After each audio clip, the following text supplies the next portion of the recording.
Okay, I'm here for another episode of Reflections, and on this one, my guest is going to be whiMp, a famous old-school Danish player. And where I want to start in this interview is people might know, as a piece of trivia, that when you got to the top in Counter-Strike, you were one of the players who was very young. Like, I think you were actually 14 at the time, I think, or 14 or 15, one of the two. Because famously, you know, like you could win ESWC, but you couldn't play at CPL, for example, which is the other big majors.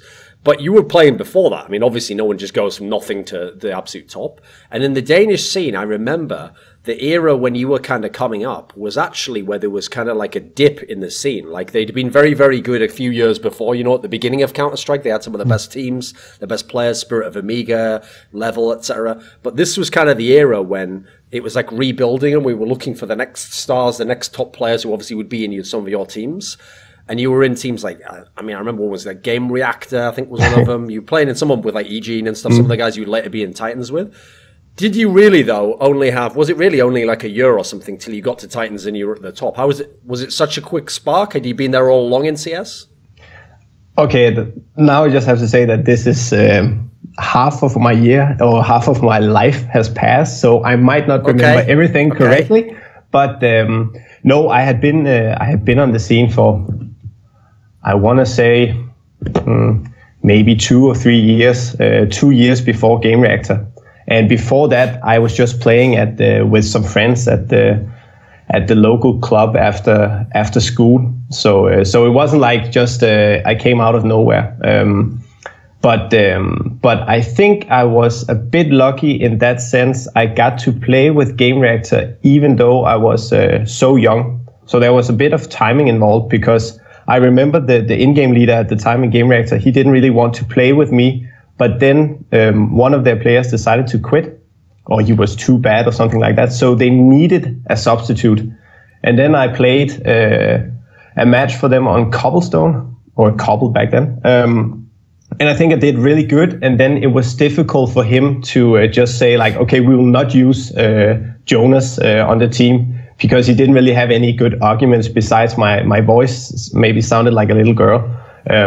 So that was so yeah. I had some years prior to GameReactor, but I was lucky in that sense that I got to play with some of the experienced guys who then opened up some doors for me.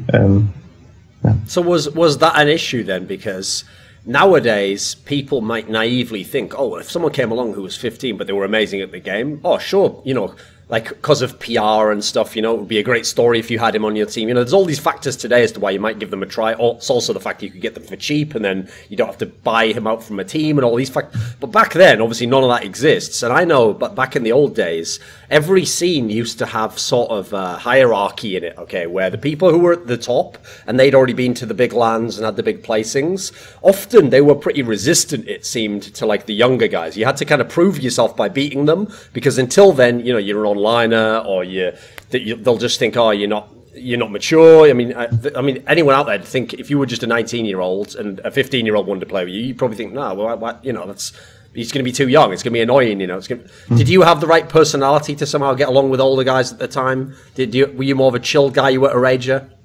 I think that's probably, an important aspect of it. It was that compared to some of the other young talents back then, I was pretty chill and laid back. And I even, before I joined GameReactor, I had been to 2 big Danish LANs where we was in this big hall where we brought our own computers and slept under the table. And I had some great moments at these tournaments. So people knew they knew about my name and they knew that I was able to deliver offline. And so I think it was a combination of I had proved myself offline, and then I also maybe had a very laid back attitude to the game, where it was more like I was more just listening to more of the experienced players, and if they told me to go in a specific direction, I did that. And then I think maybe because my aim was pretty good back then, I had success because some of the other young players, they were just focusing on their frags and on the good star quality moments that they could maybe produce a movie of afterwards. And so yeah, I think it's a combination of the both that, or maybe three elements, like with the fast move offline, so people knew that I was just not just good online. Then it was my skill set, because I was, my aim back then was pretty good, and then was also my personality. So this team, the Titans, in 2004, which was able to win ESWC, which that was sort of the years when ESWC was getting comparable to the CPLs. You know, these were all considered like the majors, but people will remember CPL had the special quality. It was in America, etc. But this is when ESWC was getting up there. And obviously, with it being in Europe, in theory, you could get a lot more European teams. You didn't have to have the same level of sponsorship to fly all the way to America. Now, when you won this tournament with this team, I remember it was one of the all-time shocks. Like, coming into that event, if you'd have asked experts to list, like, top 5 teams who were going to win this tournament, I don't think anyone would have had your team in it. You know, there was all these Swedish... I mean, obviously, there was still, like, SK Gaming with Heaton and Potty, and, you know, some very good lineups. NOA, I think, had Element at this point already. You know, there was some fantastic superstar lineups. And the other thing about your team was, to tie into what I said before, it's not like your team contained, like, the old-school great players from Denmark or anyone who'd been on top. It was actually kind of a mix of these guys who'd been in, like, the sub-top teams, like the semi-pro type teams, and they'd, as you said, tried online and played in Euro Cup and stuff, but we hadn't yet seen this breakthrough. So what do you think it was about this team? Because clearly it wasn't just like every player was a superstar, and you know, we'd have known these players otherwise. What was the quality of the team, the Titans, that made you a strong team, do you think? I think maybe it's difficult to say, because I think when you're looking at a team and how they perform, there's so much that goes into that. But I want to say that the special chemistry we had, so the chemistry, and then also our in-game leader, KK, because KK, we can talk about that later when we compare him maybe to Ave, which was the in-game leader of mTw. KK had a very special leading or style of leadership, because he was very like, I don't know the right word, but it was not like a dictatorship, but still he was very firm on when he did a call, he expected us all to execute exactly that. There was not much room for a lot of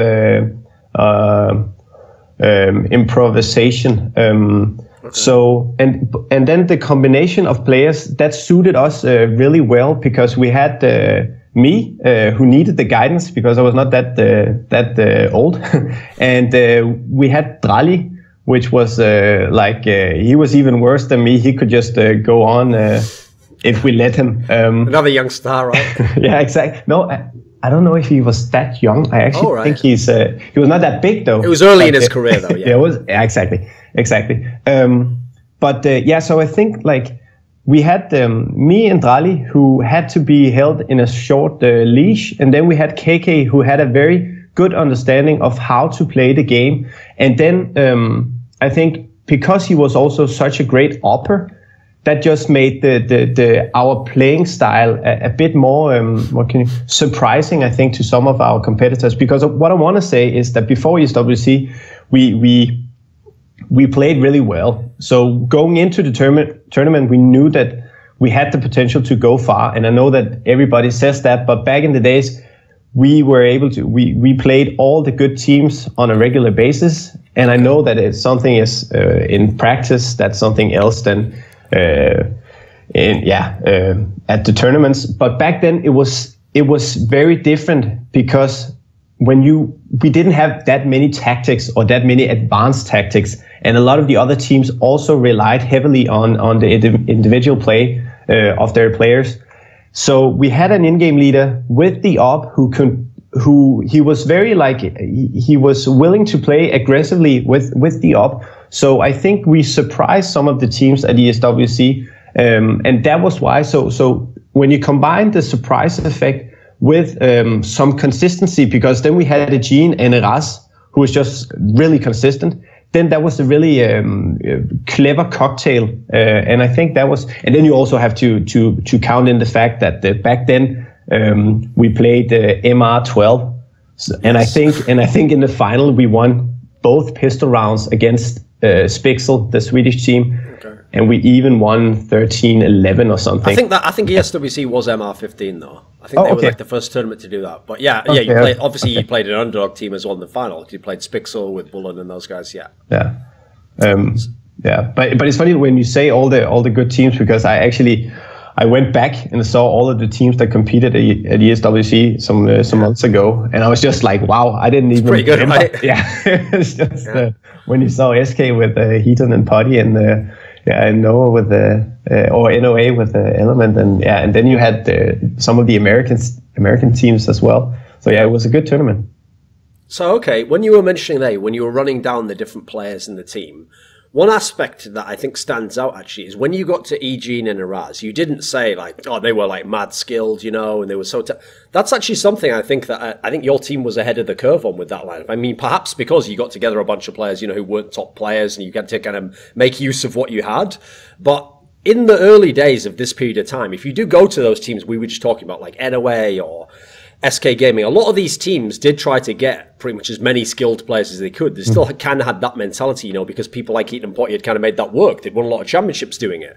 But I feel like people in these days always undervalued at the time, like what we call now like role players, like basically what people like Zipnix do in Astralis. Now, you don't really look at the player where in theory he's playing more of like the simple role, or he's doing like a tricky job, but he's not going to be a star from doing it. And the Danish teams famously throughout the history of Counter-Strike, it seems like they've always kind of embraced this aspect of it. It's tactics, but it's also having like people who can do the smaller jobs as well. What was this like something as your team was aware of, was like this is the kind of their jobs at the time? I think you could I would also say maybe I didn't reflect that much back then, but I want to say when you look at also their personalities outside of the game, Eugene and Eras are also very laid back, so they weren't like the guys who were trying to what can you say, not like steal the thunder, but they didn't have a need to shine if we just won as a team.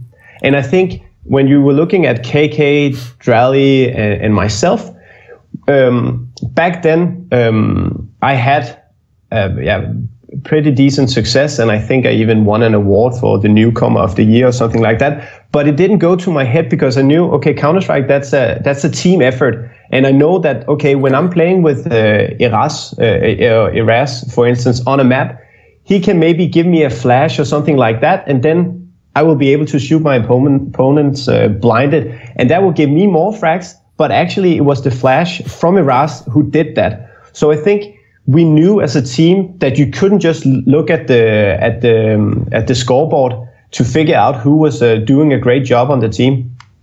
And so I think we were not explicitly aware of that we had this combination of people.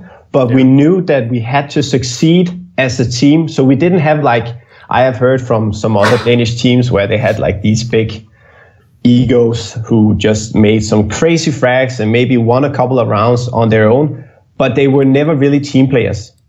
Yes. And you can maybe use that to a certain extent when they are on fire.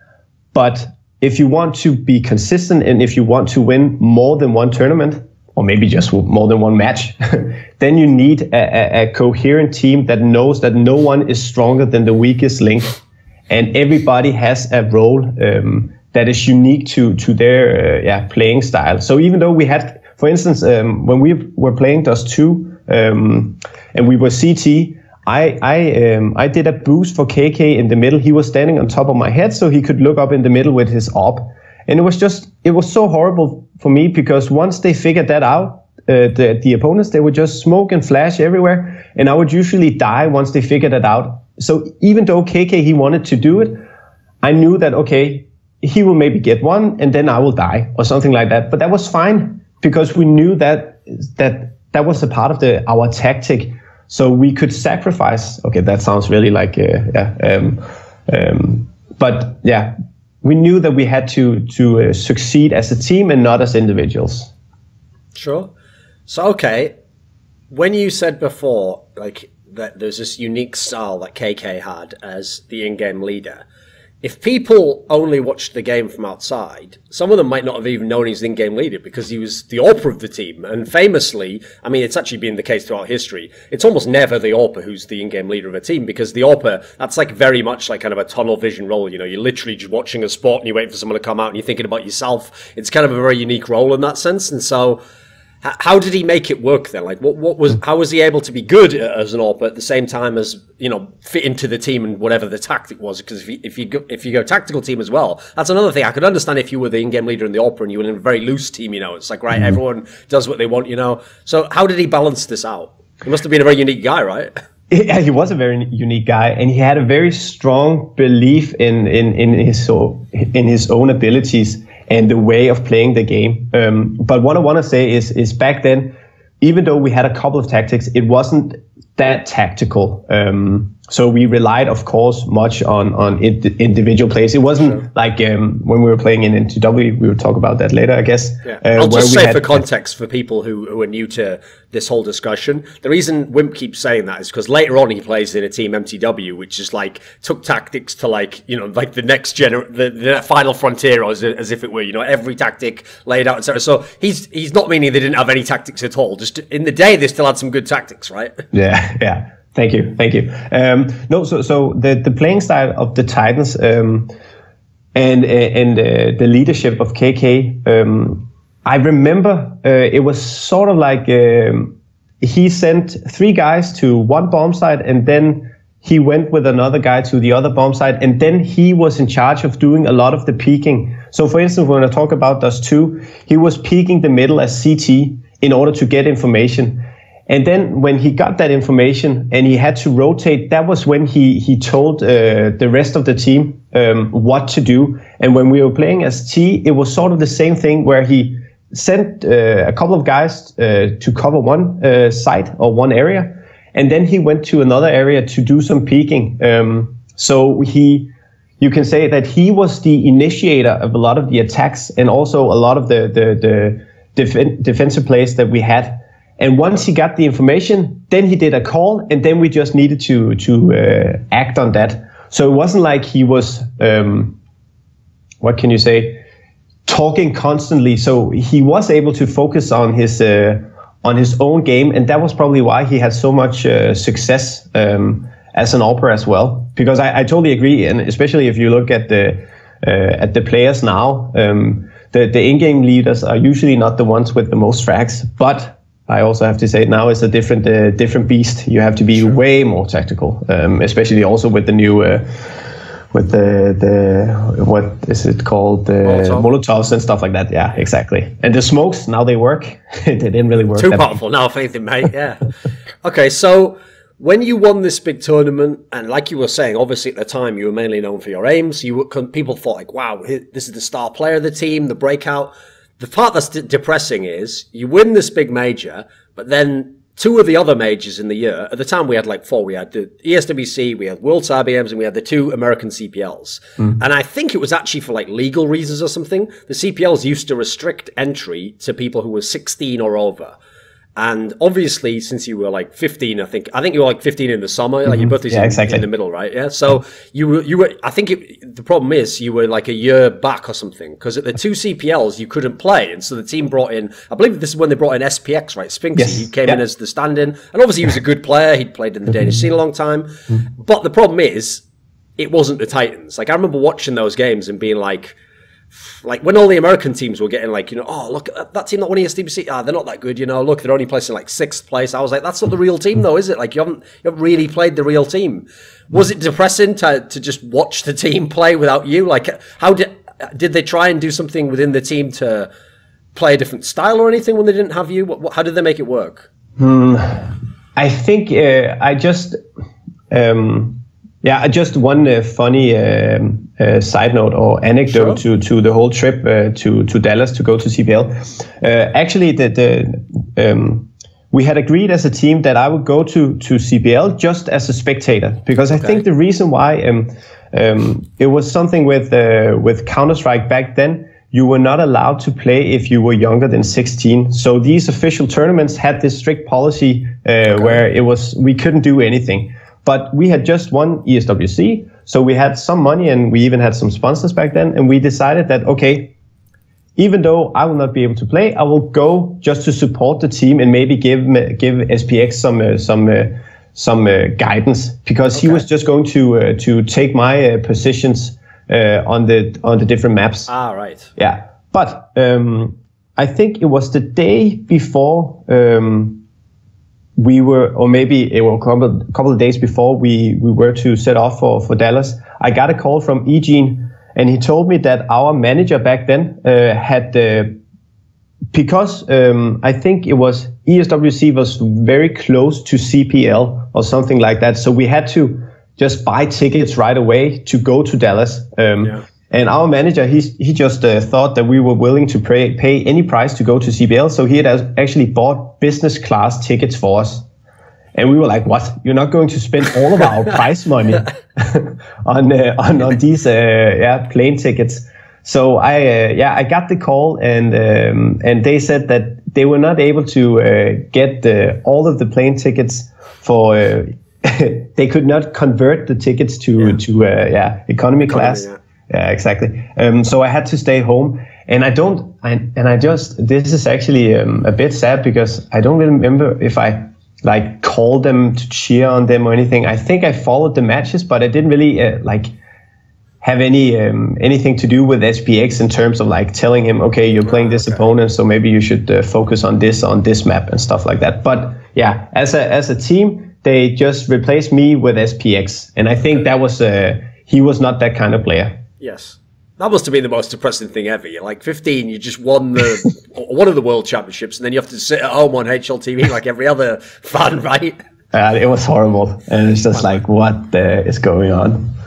Okay, but this leads into another story, okay, which is that one of the majors you could play at was the World Cyber Games. And at the time, the World Cyber Games, which for most people who don't know, was kind of like the Olympics, so you had to all be from the same country. But back then, that wasn't actually a problem. Everyone pretty much was from the same countries as their teams, unless it was some weird team like Mouse Sports or something, you know. So you went to the World Cyber Games, and this was the one where it was played in condition 0. So it was basically 1.6, but it had a few little things that were weird, like the way the grenades worked and stuff. And obviously the skins looked a bit different. And this was the tournament where you were on the side of the bracket, which basically just wasn't SK and 3D. You were on the other side of the bracket, you were able to play, and on the other side of the bracket, famously, 3D were able to beat SK. This is where Moto did that Moto box on Inferno where he was hid behind it, the famous moment. And they amazingly had this epic run, even though at the time 3D, you know, were thought to have fallen off a bit. They weren't as great at the CPLs.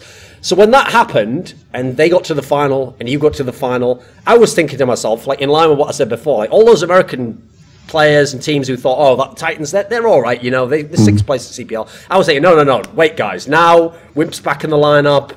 This is their time. They're going to win the gold medal at the World Cyber Games. What do you think happened at this tournament? Why did you lose to Team 3D?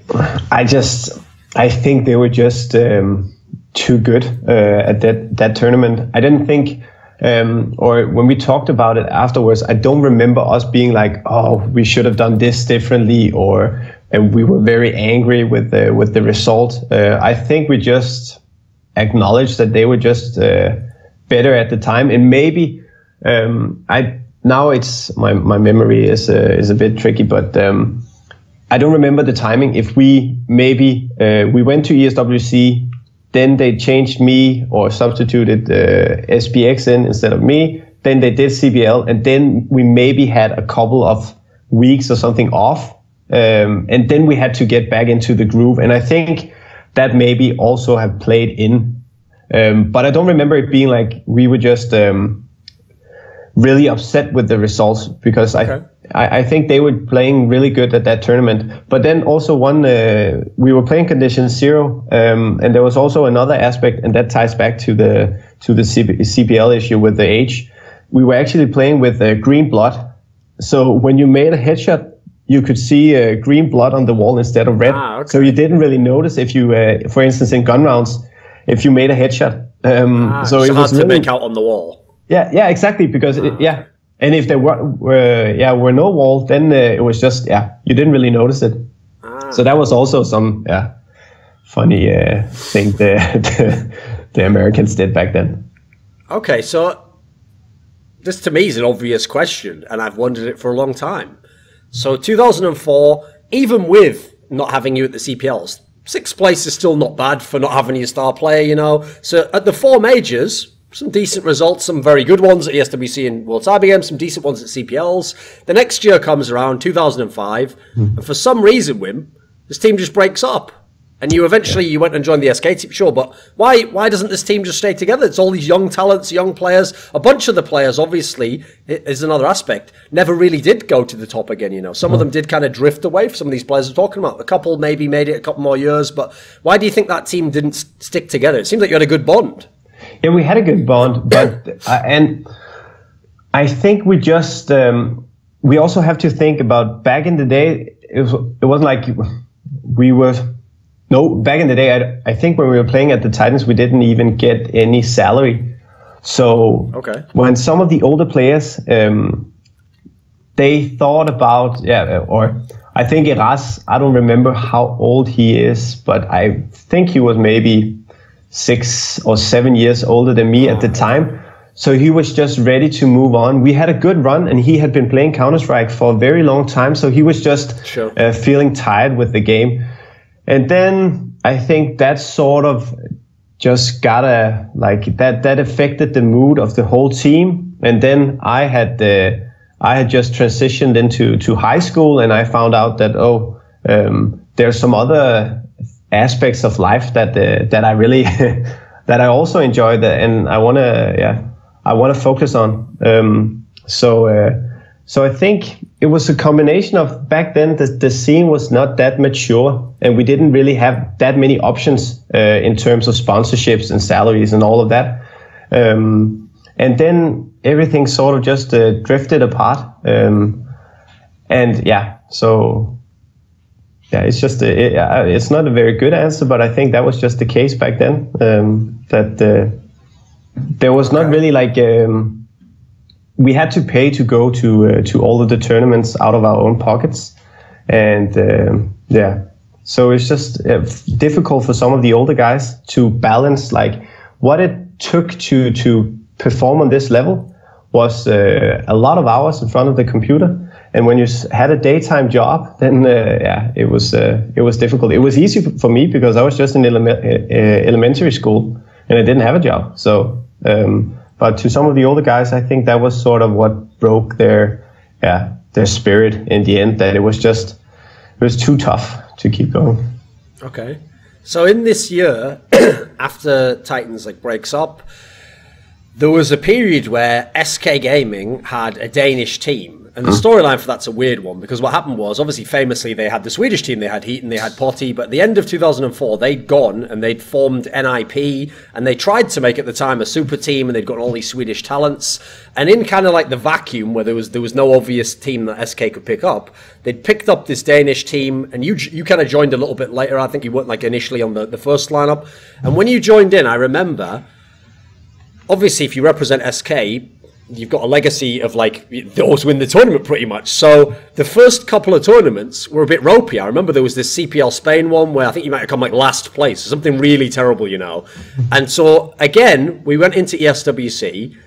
No one's expecting SK to have a chance to go that far, to do that well. It seemed like a team that was it was like the lineup was kind of a confusing one, you know. It was just a bunch of this actually seemed like the old school method. It was just a bunch of players who maybe some of them were talented, but there were newer players, you know. There wasn't a coherence to it. But at this tournament, famously, you had kind of an inspired run. You got to the final of ESWC again, and then famously, the big match to me that really turned it around was in the semi-finals. You played Mouse Sports, and this was when Mouse Sports they'd actually won that CPL Spain event. They were arguably the best team in the world. They were a very strong team, very all-round team, good tactic, all the qualities you could want. In this tournament, wasn't this kind of a one-off run? How did this happen? This run for SK to the final? Yeah, I just want to go back because it was actually when we decided to split up in the Titans. I think maybe 2-3 months later, I got a call from one from SK's management back then, and they told me that they wanted construct a team around me, you can say. Okay. So actually, to begin with, the whole idea with SK was that it would be a still Swedish team, but then they would use me as the fifth guy because my mom is Swedish. That sounds exciting. Okay. Yeah. So that was actually really exciting for me because I have like SK back then. You said it yourself. It was a really big deal. And now I got the chance to get salary and just play in this professional organization. And then they also, a lot of the players they talk with on the Swedish side, it was just like, I remember it was Fisker, it was Wally from Spixel. Yeah. And then I don't remember the last two guys. And that was actually the issue, that we were not able to find the last Swedish guy. And then I got, and that maybe it was because I was a bit young. But that got me worried that, okay, maybe now I will lose my place in SK. So I made a proposal to SK and said that, okay, if I can get some of the Titans back, would you be able to put them on a contract with you? And that was why it was, sort of the old players with, I think it was a Gene, Drally, and then we had SPX as in-game leader, and then I think we had Kalk as the fifth guy. So it was sort of like the some of the old Titans players, okay, and then me who got back into the game. And yeah, so the reason why we couldn't perform, I think it was maybe it was something with team dynamics. It wasn't like the Titans at all. We tried to play just as much, and SPX, he did a good job as an in-game leader, and he was very clever about the game. But still, we didn't really manage to figure out a way how to play together. I can't really put like the finger on something specific why we didn't perform as well, because we tried our best. And especially because all of us were so excited to play for SK, and we got all these great opportunities. We could compete at every tournament that we wanted, and SK would pay the whole trip. We could go to boot camps and all of that, and we even got salary. So it was just like we had, like, on an organizational or business level, we had everything that we needed, but the chemistry between the players didn't really work out. And now you have to correct me, but what did we use Zonic for ESW? Yeah, I think he came in for that tournament, right? But yes. Okay, let's just address that then, because at the time, people now know who Zonic is. Obviously, he's the coach of Astralis at the moment, and he was in your great mTw lineups, and after this, basically, was a great player. But at the time, he hadn't done anything. He was one of those Danish guys who's like a talent, and they're on like the OK teams, and you know they come last place at tournaments, and they're good online, and everyone's like, are they good? Are they not? You know, he didn't have anything in his career before this. So just adding him to the lineup, no one was like, oh, well, that's that fixed then, you know? So, okay, tell me about it then. Zonic joins SK, you go on the CSWC run. Yeah, and you said you used the right word, because he was a big talent back then, but a lot of on the Danish scene knew about him, but maybe internationally people didn't know about him. But he was just a great with the rifle, great with the AWP. He even gave a lot of good input on the tactical side, and that's probably why he even did that in mTw, and now he's a coach for Astralis. So of course he had like all these different characteristics that just put together a really good player, and I think that was sort of what we needed, because. And also his playing style back then, he was his movement was also very great. So he could play these aggressive roles, and Kalk, he was sort of more like the very like calculated player, where he was moving slowly and very methodically. And with Zonic, we got more of this good dynamic where we could move fast, but we could also move slow. And I think that was probably one of the biggest reasons why we were able to perform at that level at ESWC. Okay. So at this point in time, like I said, the ESWC result, okay, it was a really great run. You got all the way to the final again. You played against Complexity, you played against Fraud. You had this really interesting run, but that was kind of like a one-off. And not only did the Danish team end up dissolving in this particular period. But part of it is what I set up with the story about the Swedish players. Part of it's because this NIP super team they'd made on the side elsewhere didn't work. Like, that was actually the ultimate example, you know, of where you get like this superstar, this superstar, this superstar, and then it's like, oh my god, they'll be the best team ever. And it's like, no, it doesn't work at all, actually. So the problem was SK took back a whole bunch of those players and they made a Swedish team again. They had success again, and so there was an obvious logical reason as to why they'd go, right, well, let's just go back to a Swedish team and we'll forget about this Danish team. So after that, you were kind of, metaphorically, you'd say off in the wilderness for a while. You know, there was like you still played the odd tournament, you played for some of the smaller Danish teams, but people wondered if you were just gone. Maybe you're gone from the game at that point in time. Was it just the difficult circumstances of not having a top team? Was it the real life things? What drew you away from the game for a while? It was the real life things. That was a major part of it, because I wanted to focus on my studies, because here in Denmark the grades, or I think that's like in the rest of the world as well, but the grades you get in high school is like your access ticket to the university. So and back then I didn't really think that you would be able to play Counter-Strike and then take it to the next level as it is right now. So back then it was sort of, okay, I needed to focus on something else outside of the game, and that was why I decided to focus more on school. And then also I think I was just a bit tired, because we had played so much with the Titans, had so much success and a lot of fun. Then we moved to SK, and it was the same story, tournament after tournament, where it was like we had done all the preparation and we felt really confident going into the tournaments, but we were just not able to make it work. And if you have a lot of those tournaments without like really any glimpse of besides ESWC, of course, yes. But it was just taxing on all of us. And then it was like, okay, is it really worth it? And then we knew that SK, they would not continue with even though we had a good run in Paris. Then they would not continue with us as a team. So that was why we decided to split up. And then you can say reality sort of hit us, where it is, okay, now we don't have any sponsors, so it will be hard to go to any international tournaments. We don't get any salaries, so some of the older guys, it will be sort of difficult for them to really take the time out or take the time needed in order for us to improve our game. And then lastly, it was just, I said that I was focusing on my studies, but I was also interacting more with my friends and my family and stuff like that, because it was Counter-Strike was my whole life back then, and so I just took a break just to figure out what I also wanted to do with life.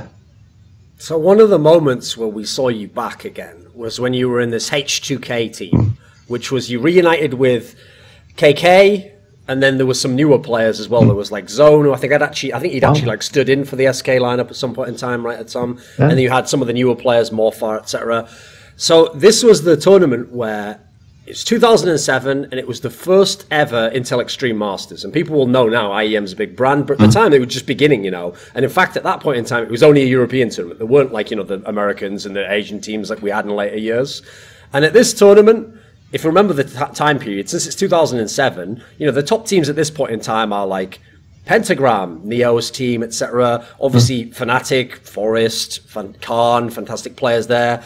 I think actually at that point in time, NIP had just broken up, and some of them were going in SK Gaming, etc. So there was the Finns, obviously. So there was a whole bunch of top teams. In fact, this was a pretty competitive era. So this was kind of a bit of a, from the outside, a miracle run again to make the final of this IEM tournament and play against the Poles? Yes, and just before that, actually, we were a part, I think it was close to being the same team, at least KK, Morfar, and Paddy, and then I don't remember the last player, Excited, I think. We were playing for this North American organization called Gravitas. I don't remember if you... Yes. And the funny thing was actually the organization behind Gravitas consisted of one Canadian poker player. He was the money man. And then it was one American who just he was our manager, booked our flight tickets and booked hotels and stuff like that. So before H2K, we actually got together as a team, and we were able to get salary. We even got our flight tickets paid, so we could start. What can you say? Competing at more tournaments and getting a feel of the game again. And I think we went to Las Vegas to compete at some random tournament. Or not random tournament. I don't remember the name of it. But sure. we got to play as a team, and I think we went to Los Angeles. We went to Los Angeles for a week or two, and we just bonded as a team, and that was prior to Intel Extreme Masters. So we had brought this team together. We had taken the time to really get to know each other and compete at a big stage. So when we went to Intel Extreme Masters, it was not like we just came out of the blue. We had actually been preparing for some time before that. But I want to say Intel Extreme Masters was probably one of the biggest surprises of my career, because we were able to we beat FNATIC, didn't we? And then we went to you won the upper bracket, and then the exactly came from the lower. Yeah, exactly, that's right. Yeah, and then they beat us, so you could see our faces on stage afterwards. We were a bit sad. So no, it was just it was a surprise, but we had been playing for some time together, or for some time, and we had competed at a big, or maybe a couple of big tournaments before that. So we were not just like complete underdogs. But yeah, a funny side note to that, and that ties back to what I was saying about with lack of salary and lack of sponsorships and stuff like that.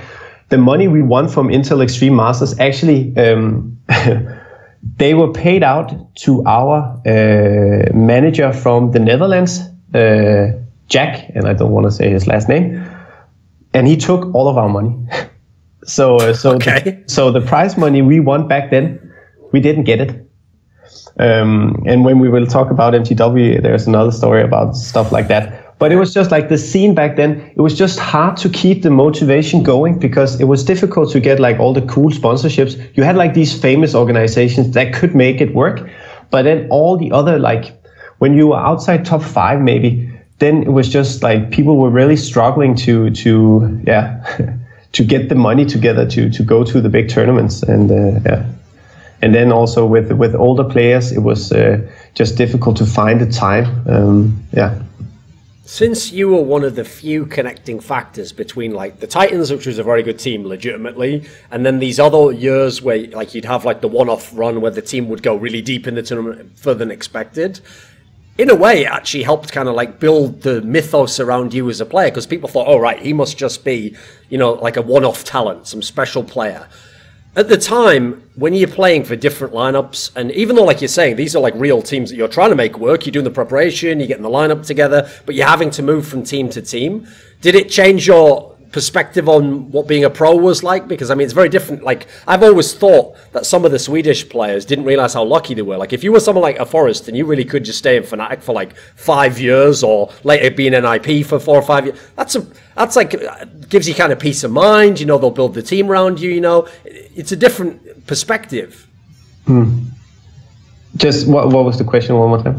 Like, what was it like for you? Because you were kind of having to move from team to team. Like, did you think of yourself as like, I am one of the best players, and you know, I'll keep playing the game? Did your motivation, did it vary over the times if your team wasn't doing as well? What was it like in these young days? Because again, people thought around this time, okay, yeah, he's still playing a bit, but like, is he 100% in? Does he want to be like the best player? Is he going to keep playing till he gets to the top again? That's a good question, because when I was in high school, and this is just not to justify the results that we got as a team, but I want to say that I wasn't as committed as I was when we were playing in the Titans. So even though I was playing for SK, which was a very, very big deal, I didn't have like the same confidence as I had with the Titans. And it's just difficult for me to put words on it, because there was something special about the Titans, and I don't, if it was just KK's leadership or it was the chemistry in general, it was just my first big international, or a big team that could win something internationally. But during high school, I didn't have the same motivation to really go the distance and just drop everything else in my life to focus on the game. And I think the reason for that might have been like with all of these issues surrounding the scene, with the lack of when we didn't get the prize money, and it was professionalism. Yeah, exactly. Then that was sort of draining my motivation. And then on top of that, when I was playing on teams where I knew that some of the players, they didn't have the level to be the very, very best, even though we put in all of the hours that we needed. That was something I could feel. So my motivation was not 100% during that phase, you can say. Since this is the era, like to tie into that, where people thought of you as like an individual star, like you did have a lot of the flashy plays and the really big halves in games that might win the game. This was actually when you came up as a player. It was slightly after. It was like 2005, 2006 was when pretty much all the later stars of 1.6 broke out individually. So like another young guy was Real, obviously from Norway, but then people will forget Neo, Forrest. These guys only really became famous around sort of like 2006. This is kind of the time when they all came up. So this was an era where, even though yes, there was now a lot of tactics and people had developed a lot of aspects of the game, we also kind of got the superstar names. You know, we got like the Messi and the Ronaldos of the game. Back then, did you actually have the kind of personality? Like, were you a confident individually? Did you actually think you were as good as these guys? I think I want to say it's how you define confidence, because I was confident when I was playing, but I didn't see myself as something bigger than a team. So when I was playing with Gravitas or H2K, I didn't see myself as a star player, because the team I was playing on, we were not a star team. And I think that's something that is a personality trait that I have, that I had the confidence in game, but I was never like, I have never viewed myself as a Neo and a Forrest, and those guys are amazing, and you can just, and I will never compare my stats to those guys. But it was, if you're looking at my results, I had some great runs with some different teams, and I think my contribution might have been, of course, with the confidence in game, and I was able to take some of the difficult positions on some of the maps. But I think it was also more on like this team chemistry thing, where I think I maybe I was sort of like the what can you say? If we had issues on a team and we didn't talk about it, that was something that would frustrate me. So I tried to like keep the good mood going when we were playing, and try to get everyone involved, and sort of like I don't know what you could call that. They have a saying in American sports, actually. They call it the glue guy. It's like the guy who, you know, personality wise keeps out the team together. It could be like that, because I remember when we were playing tournaments, I really tried to keep the mood going, because I knew that once we got frustrated with something and we started to argue over some round, and back in the days, the freeze time was not 20 seconds. We had way less. So it was very, we had to focus on the next round when we lost one, and it didn't make any sense to discuss the rounds a whole lot. And I think that was something I tried to give all of the teams that I was playing with. And you can also say that maybe when I'm reflecting on it now, because I started that early, and because I was a part of the first Danish team to win a big tournament, and then also a part of the first professional team, which was SK, I had a lot of experience. And I think that was maybe something that, I don't know, affected some of the other guys on the team. And this is not to give myself too much credit or anything, but I think that could have been something that I attributed with. Okay. So around this period of time, was where, like we said, this was kind of a one-off good run for this H2K team. A lot of the other results weren't that good for the lineup. There was problems, and at the same time, there was another team in Denmark, though, that was rising up and was going very good, which was NOA, because, I mean, this is complicated, but I'll give the short version, okay? Basically, NOA, as everyone remembers most famously from the name, was the team that was like half Norwegian, half North American, and that was the one with Element and Jaguar and all those guys. But then what had happened is, when they'd reformulated, Executor, obviously very famous Norwegian player, had done this weird lineup where he'd done like half Norwegians, half Danes. Like I'm not sure why he'd do that particular mix, but maybe he was thrown back to the Dano-Norwegian roots. I don't know, but he did this team anyway, where he got in he got in Ave and he got in Zonic, etc. And they made this line. And eventually, as players came in and out, it just transitioned to being all Danish eventually. And by the time you get to 2007, this is when they got in Sunde, and they became a very good team. And they became a team that was like, funnily enough, they remind me actually, just in terms of results, of where Astralis was until this year, where they always used to be the team that would go to the final and then lose, or go to the semi-finals and lose. And it was like, they're good enough, but they're missing just a little something, okay?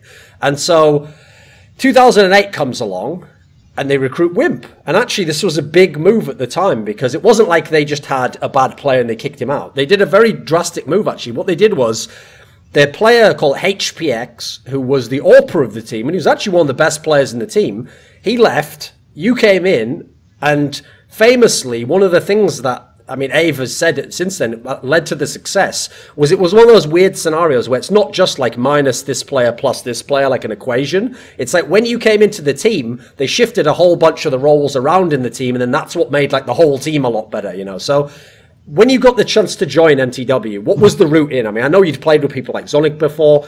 How did you get into this team, into MTW? At the time, were you still fully active as a player? Did you know any of the players and kind of have an insight to get in? Yeah, so it was actually, I think I was on my first quarter in the university. So now I'm done with high school. I have started the university. And I was just like, I was not really feeling it. I was not ready to study. And I had played with KK and some of the guys, and I don't remember if it was H2K back then. But I was still active. So I still had a passion for the game, even though with all of the issues surrounding it. And then I got sort of, I was just too tired to study. And I also chose a study line that wasn't really me. So I wanted to get back into the game and compete at the highest level, and that was and also here in Denmark it's very normal to take maybe 1 or 2 years off after high school. So it was just like I felt okay, I can maybe put in a year or two into the game again, and then just see how far I can take it. So I actually took contact to, I think it was Sonic, and then I was just like, hey dude, I want to get back in the game, and so let me know if something comes up. And I think that was probably also, I was very, very lucky with the timing, because back then I think they were thinking about moving or transitioning Sunde into the AWPer role. Yes. So they needed a rifler, and that was where I came in. So I took contact to Sonic, and then I don't know how far or how long it took, but it was not long, maybe a couple of weeks. And then I was back in the game. So when you were in this team, one of the interesting factors is you're one of the few players I've seen who over his career managed to change his reputation, which was in the early days, people thought, right, he's a young guy, he's just all aim, as you said before, in fact, teammates were basically helping you with the cerebral side of the game, But in the latter years with MTW, people think of that team as a very intelligent team and a very tactical team. And what they always used to say about you in the latter days was this is like a team player. Like he's the ultimate guy who's like makes things work between positions and plays a site with specific players very well. And this is the thing people often lauded you for. It wasn't as much about your aim in the latter days. Were you as an individual player, a different player in MTW from the early days? I think so, yeah. Because and I think maybe because back in the days when I was playing as a young player, as you said, I wasn't that good on the more tactical side. I relied very much on my aim and my reflexes. or reactions. But I had gained so much experience playing with all of these different guys and some of the best players in Denmark. So I had sort of like transitioned myself as a player into being a more, you can say, I don't know how to define the role, but it's exactly what you're saying. It's more like a team player, where it was that some of the positions that I held on the various maps, it was if I took down one and then gave the information, that was almost a round one. But it wasn't like after a tournament, a whole lot of guys would put together cool clips with what I did. Sure, yeah. I transitioned as a player, but it was more like, and that ties maybe back into what I said earlier with some of my personality traits, is that when we looked at the team in NOA, we knew that, now Sunde is transitioning into being the AWPer, so we need a fifth guy to take care of these spots. And I was like the new guy, so I was just, okay, cool, give it to me, and then I will make it work. I was not the star player anymore, you can say, but we made it work, and I think it was decent. Yeah, you're pretty good. So, okay, while we're talking about the MTW era, even though, by the way, listen, there's a lot of great periods we can talk about, all this success, all these top fours, it was a fantastic time in your career. I have to ask you about this question, because at your first ever tournament with MTW, think about it if you're a fan, right? And you hear, this NOA team was really good. And now they've added whiMp, and everyone knows, he's like a legendary Danish player, he's coming back, he's still really strong. And you go to this tournament, it was SEC, which was like a European version of the World Cyber Games. And obviously Europe always has a lot of top teams. But your team didn't do well at this tournament, and you lost one of the most bizarre games I've ever seen, because you lost to a team called Vatos Locos, which was a Greek team. And for anyone wondering, no, Greece wasn't a top country back then. In fact, that's all they did. And I don't think any of us ever heard from them since. So no offense to those guys, but this sort of is almost like an ominous initial result. If you lose a game like this, you might think, oh, fuck, is this going to go badly? Is this team even going to stay together? What happened at this tournament? And how did you then go on to be one of the best teams of all time after this beginning? You can say, I think that was, it was something I put together as a mastermind. I knew that the team needed this big loss. No. I don't know what happened. It was just we couldn't make anything work. And I want to say that I think I had a big role in that, because actually, it was a bad game. We lost to this Greek team, and I think it was Dust 2, and we couldn't make anything work. But before that, we lost to Alternate Attacks, which was this German team, and we lost to them on Nuke. And I was covering the bombs, upper bomb site. And I think every time I took a drop from catwalk down to the bomb site, I went in front of the yellow, the squeaky door. I don't know and I got killed. I think I maybe went 115 or something. I was just playing so horrible. And I was just like, I don't know what went wrong, but I think that maybe encapsulates what the whole tournament, or what was happening at the tournament. We couldn't really make our play work, and we did all of these stupid mistakes that we then fixed for the future tournaments. But I think maybe also it was. Now I also want to romanticize this loss. Okay, come on. Of course. No, but I think it was actually important for us to get a bit of humility into the team, because they were used to performing at such a top level all the time, and this was actually now we are a new team, we have a new AWPer, and we have a new guy, so let's not be too frustrated with the results. Let's go back to the drawing board, because we had a lot of we had a good boot camp, we had good chemistry, so I want to say you could easily.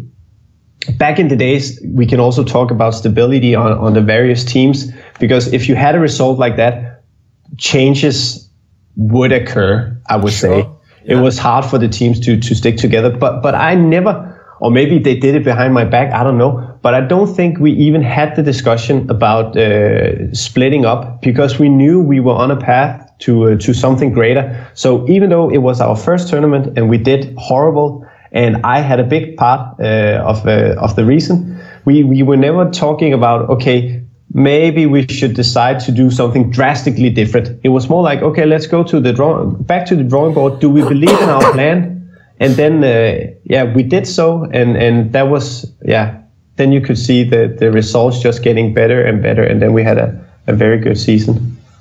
So obviously, one of the things about this particular team is it's a classic, famous team for tactics, and the fact that in theory it wasn't. Even though yes, Ave was a fantastic tactician, it's almost like he also had players who kind of understood their role within the tactic. You know, he wasn't just leading like a star player. You go here, and then the star player doesn't know what the rest of the team's doing. You know, as you mentioned, if one of you kills a player, that might be the round one because the rest know how to capitalize on it and what to do next. So I want to talk about a few of the aspects of the team. So one aspect that you touched on is that HPX used to be the AWPer they had, and they moved Sunde over to AWPing. And the reason this is bizarre is because he'd been in the team already, but he was the rifle kind of star at the time. He was the newer player. And when he became an AWPer, he wasn't really like a traditional style of AWPer. You know, it wasn't like Fraud or Kogu where you just put them on, you know, like Inferno box and you say, right, if any of the 5 players run up here, you kill them all one by one. You know, like that's what I think of an AWPer as. But I noticed this guy, even his AWPing was like part of the tactics. It's like he would specifically be used like, right, I think they're going to do a quick push on the Infernana. So he'd go there, kill someone. But next round, you know, he might be rotated over to the total opposite side of the map. So it felt like somehow he was in sync with the whole tactical system itself. It wasn't just like a player. What was the philosophy in the team for how to use Sunde? It was we knew that Sunde was I would say arguably the best player at the time, and with his AWPing style, we could use him in so many different ways. We could use him as an aggressor on the T side, but he was also very good defensively. So we tried to play around that because at the time we also started to. We spent a lot of time on the different maps with our different tactics and studying. And I know that the people are doing that now, but back in the days, studying smokes and studying flashes and all of that, it was something that people really didn't take the time to do properly. So we figured out a way to utilize Sunde to the best of our advantage. And the way we did that was to put him. Sometimes he would have the chance to go on his own, but other times we were like I was supposed to flash for him, or some of the other guys were supposed to flash for him to get an early peek. So we knew that okay, we had a very unique player on our team, and if we did it correctly, we could. Almost every time get the first kill. And with that first kill, maybe some more information. And then based on that, we could react very, very fast. So we were very aware of, the way we utilize Sunde. So if we talk about tactics and we talk about mTw, we have to talk about Ave, because this is someone where he had the reputation of being like the guy who was like the super nerd of Counter-Strike, you know. He had every smoke and flash everyone did from the opposing team written down. I mean, famously, he had that laptop, right? That laptop seemed like, you know, like some magical artifact almost. It had every single possible tactic in Counter. And famously, this was the era when it was anti-strats, right? You knew what the other team would do, and then you would try and shift what you could do to shut it down. But I noticed a thing that people always forget about that, because a lot of teams have tried that since, and it didn't always work, was you can't just know what the opponent does. You have to be capable of doing what it then requires to be the counter. Because otherwise, sometimes this happens, you know all the tactics they're going to do, you see the tactic, but your team actually can't pull off what you needed to do, shut them down, and you can actually lose the game that way. So what was Ave like as an in-game leader? It sounds like a very interesting guy. He's like, he was maybe the most important ingredient in our success because he knew his understanding of the game and his professionalism towards the game. It was just next level compared to some of the other in-game leaders who just relied on some of the more proven and used ways of leading their team. And he was, as you said, with the laptop, he studied all of our opponents on all the different maps. And what he did was actually he briefed us as players on, okay, Jonas, you need to be aware of this flash, because usually when they try to attack Ali on train, they are doing it like this. So he actually gave us pointers or something that we should be aware of. And it wasn't like, it was only, we had a couple of anti-strats now and then, but it was more like just having the understanding of how the opponent moved around on the map, giving that information to each player, and then letting it be up to that player to figure out the best way to counter that tactic. So it wasn't like we had some anti-strats, of course, and we even, when we put together our pistol rounds or gun rounds, that was also something we focused a lot on. But in terms of like real anti-strats, it was more like adapting our play to the opponents. And that was where he was so key, because he really took the time to look at all of the, and I don't know how he got the time. I didn't think he slept at the tournaments, but it was just so amazing. It was so like you can just imagine the confidence going into a tournament when you know that, okay, we are some of the best players, or we are one of the best teams when we are playing our game. Now we know sort of exactly what the opponent is doing. So how would you be like? We were so confident going into to all of the tournaments, and you can even see when we are looking at one of the results, Code 5, when we were playing FNATIC, which at the time was one of the best teams. For sure, yeah. Yeah, I think the final, I think we won 16-2 and 16-4. I think it was something crazy, yes. Yeah, and I think the reason for that was because we were very confident, but they were so frustrated with our way of playing, because we took it to this next level, and a lot of teams back then, they didn't really approve our way of like, it was boring that now we're not playing Counter-Strike because we are studying our opponents and doing anti-strats and stuff like that. And we were just like, okay, this is a part of the game. Why do you not want to do this? It can give you an advantage. So why not spend the time on coming up with these lessons from all the opponent's tactics? Okay, so along those lines then, I mean, maybe you touched on some of it there.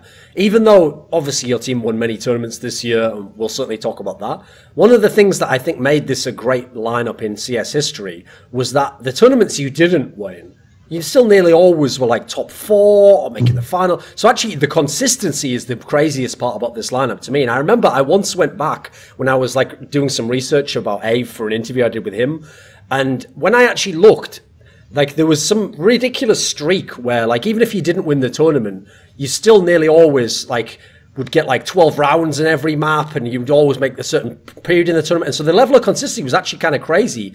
And I remember thinking to myself, since this was a team that really all the players in the team, like, bought into the team strategy, right? We're going to do these things. You were one of the best, it felt like, at, like, grinding away at the game, you know? So if the game's not going amazingly for you, you're not just running away with the lead, you could, like, do good comebacks into the game, or you could, like, the enemy wouldn't just rip off, like, 10 rounds in a row, you know? They'd win a couple, you'd win one back, they'd win a couple. So you could stay in a game, in a sense, which obviously is going to give you an extra chance to win. Normally, if I had to speculate from the outside, I'd say, right, well, if it's such a tactical team, if you know kind of what the opponent wants to do, that's good in a sense that even if you're losing, you at least feel comfortable. Like, right, I know why we're losing, I know what's happening, I know what I can do next. This team must have had a special mentality if you were able to come back into so many games and stay in games and not get blown out. Like, what was kind of the psychology of this team like? I would say, I don't know if you can say strong psychology, but it was, what I talked about earlier, when it is you lose a round, you don't get frustrated, and we were so good at like keeping our calm and focus on the next round. And when we had any issues on the team, we talked about it. So the chemistry outside and inside the game was just something. It's the best team that I have played for, and it's just.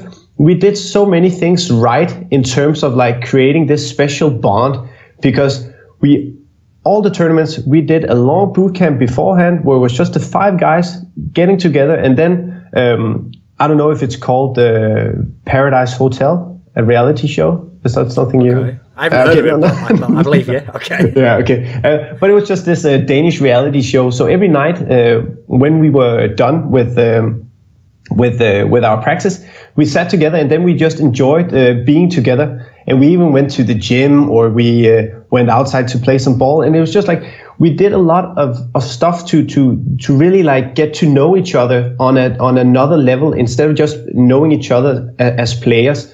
So we had this very special chemistry where we felt that we could talk about everything, and in game we also knew that, okay, now MJE, he sounds a bit frustrated, so we need to cheer him up or something like that. So we took everything like just the steps before it escalated, and it really turned into an issue for us. We caught up on it, and then it was like, come on, okay, now we got it, guys. Just keep the mood going, and we know exactly what they're doing, so next round we get it. So it's more like, yeah, I want to say that the psychology behind it was that we did a lot of good stuff outside the game to get to know each other and have the respect for each player and stuff like that, and know each like I'm special and Abe is special in their own way and stuff like that. And we knew how to manage those different personalities in game to our advantage, and then tying that back to how much we actually, or how much Abe actually studied our opponents, we just felt really confident with our team. We knew that, okay, I can take a chance now and then, and I will not get blamed if we lose the round. And like having that like room in a team when you have these like very good and strong tactics with the knowledge on how the opponent is doing, it's just it was something really, really special, and that's probably what is reflected or why our results were so good. Yeah, makes sense. So another player in this team that was very eye-opening to me in this specific lineup was some person you just referred to. It was MGE, and this was a player where he'd been around in like 2005, 2006, but he was like, to me, the ultimate example of someone who changed when he got into a real team. Because I remember back before when he was playing in the Danish teams, I thought this guy was the biggest onliner ever. Like, he just looked like one of those players where, like, it's only online where he'd just wreck everyone with, like, completely bullshit aim. But then in his LAN teams, he was never a very good player. But in this lineup in MTW, this is another factor of bringing in you and then swapping all the roles around. Somehow, you guys found this role for him where he would always play the small bomb site on all these maps. Like famously Inferno is a great one, where on that particular map, if you have a guy who can play the B site and he kind of knows the angles of where to hold and then when to pull back, the key element is it means that you can gamble the other player. It used to be Zonic, I think, was the rotator, and he can go and you can have 4 on A. So you can constantly have it. So you either have a normal defense on B or you have 4 people on the A site. Now, anyone who's played Inferno in 1.6 will realize what a massive advantage that is for CT side. Now, is this something that did people know that he'd be able to do this role? What was he like as a player? Because he certainly seemed to thrive doing it, right? And I don't actually remember the discussions about like, okay, MJE, now you're going to cover a lot of the smaller bomb sites on your own. If that was a discussion we had, or it was more very natural for him to just move into that role. But what I do remember is that in the beginning, we had to not keep him on a short leash, but because what you were saying is that sometimes we decided to rotate, for instance, Sonic to the other bomb site, so he was alone. He had to adapt his playing style of, instead of just being this crazy aimer who could run out in banana and maybe get 1 or 2 guys and die, then it would be more like him waiting passively. And once he saw someone, he would probably just kill the first one, and then smoke off, flash, and just buy team or buy time for us so we could rotate. And sure, that was a transitioning he had to make because he was so key in order, yeah, as you said, that we could rotate 4 guys to the other bomb site, because he even did it on train. And I think at the time he was probably one of the best players to do that. And it was actually one thing that was really funny back then is that every time we played these gathers where we got together just a bunch of pro players across teams and stuff. When you were attacking, for instance, B on Inferno and MJE was covering it, you just got so much respect for your teammate, because then you knew exactly how your opponent felt, because he knew all of the angles. And I think that is probably also something that ties back to, like, when we were playing Mix or Gather on the Danish scene, I was usually covering the same spots as I would in MTW. And people had a lot of respect for that, and because we were so good at our spots. So it was something you can say that we decided as a team, okay, you will have to develop the craft of defending or attacking this bomb site. Become the best that you can. And then we did exactly that by playing. We just played the same sites over and over again. So it was just like the mix of players that could take their roles to the next level. It was just I think it was maybe a bit of luck that we had the 5 players that we had, but it was just yeah. I know you usually played in the big sites with Ave, because that was, like you said, you took over a lot of Sunde spots from before. What do you think the best spot or site on any of the maps? What's the most memorable one that used to be the most fun to play, or you had an interesting role in it? I really enjoy playing Train, where I covered Alley. I don't know if it's called Alley now. Sure. But what I liked about Train back then was because as CT you could move around on the map on these on the trains with the ladders. You could just jump all over. And when we were playing Train, we mixed it up a bit as CTs. So sometimes you were aggressive in alley, sometimes you were aggressive in the middle, sometimes you were in pop dog, and you were just all over the map. And that's something I really like, because also it was so difficult, and it probably still is, but attacking the A side as T. So when you were playing CT, you had a lot of room to maneuver in, and because we were so strong on Train, I think that was one of my good maps, and that was why I really enjoyed it. Okay, so in this mTw lineup, Zonic seemed like quite a different player from the guy he just joined SK with you a few years earlier, and he'd gone to the SWC final. Because as we said back then, he was a younger guy. He was considered like one of the rising talents, but he hadn't yet proven himself. In mTw, what sort of a player was he? Because the thing about mTw that's weird is, yes, Sunde was like the star player in this era, partly because of how you guys used him tactically, etc. But actually, what I think was famous to me about this lineup was it wasn't really a star player team. It wasn't like, oh, it's FNATIC, right? Let's watch Forest this game. It was more like everyone did a specific piece of the overall machine. So, what was kind of Zonic's role in the team? He would, I would still say that, even though you say now that not a star player like Forest, but he was one of our players that could play some of the more aggressive positions and get a lot of kills.